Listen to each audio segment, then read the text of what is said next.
Yo, what up? This is Nice again, and for today's video is all about shadowing or tennis shadow.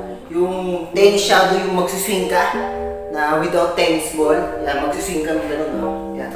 Pag gano'n. Pang! Pag double handed, pag gano'n. Pang! Single handed. Boom! Forehand volley. Boom!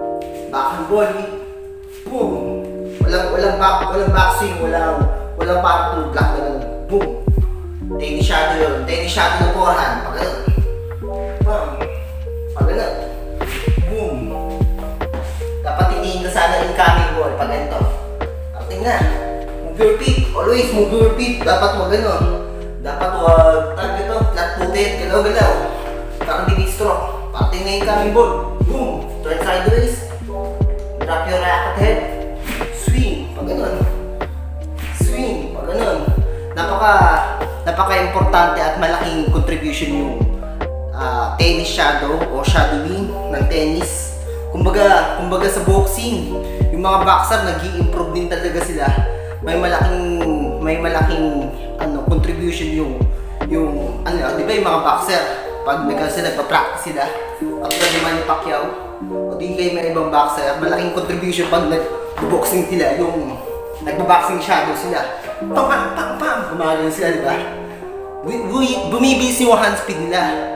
Yung swing nila gano'n, bumibilis yung yung hand speed nila pag nag-boxing shadow sila.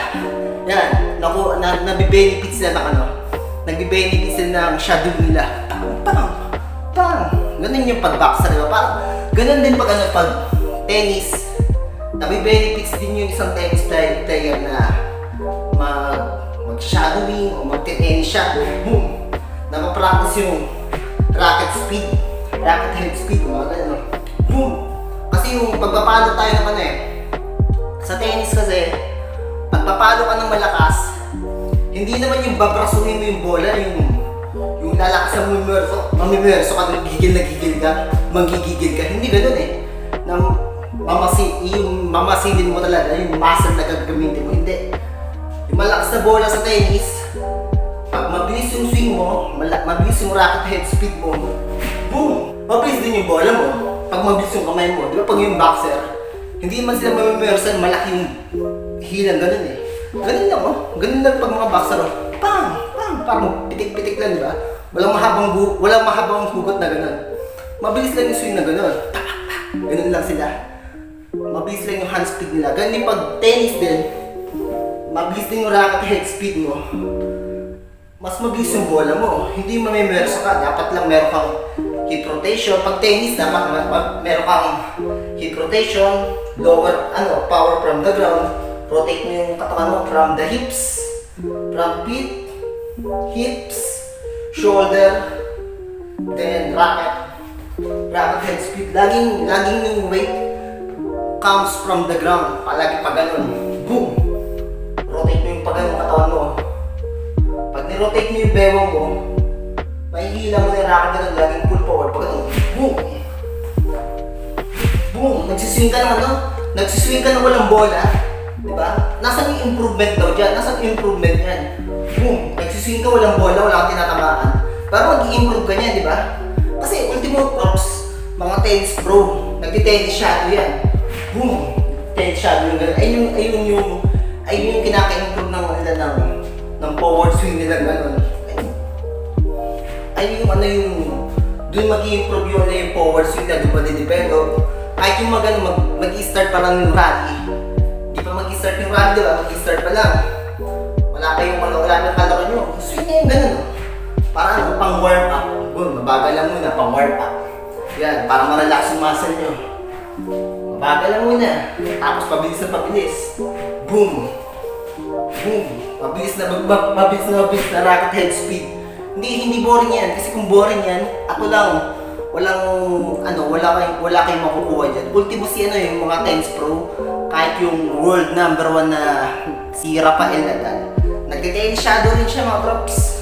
Si Rafael Nadal, nagte-tennis shadow siya ng forehand niya.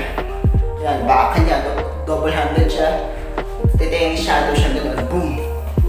Boom! Ang benefits ng tennis shadow, mga trops, naaaling yung ano, bukod sa warm up na ma-relax yung muscle nyo, diba? Diba bukod sa warm up, maaalay nyo yung ano nyo, makokorek nyo yung tamang swing, lalo na kung nakaharap kayo sa ano, sa isang malaking salamin, ganyan. Makokorek nyo yung palo nyo kung tama. Boom! Tignan nyo ganun. Mukhang may mali. Dapat pagpuporhan tayo.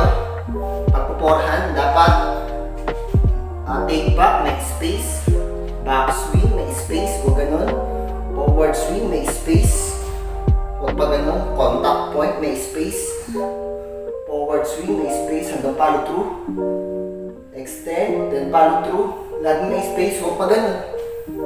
Huwag pa ganun. Dun yung mapapractice sa shadowing. Sa tennis shadow mga crops. Ganun. Tennis shadow. Kahit forehand volley. Boom! Backhand volley.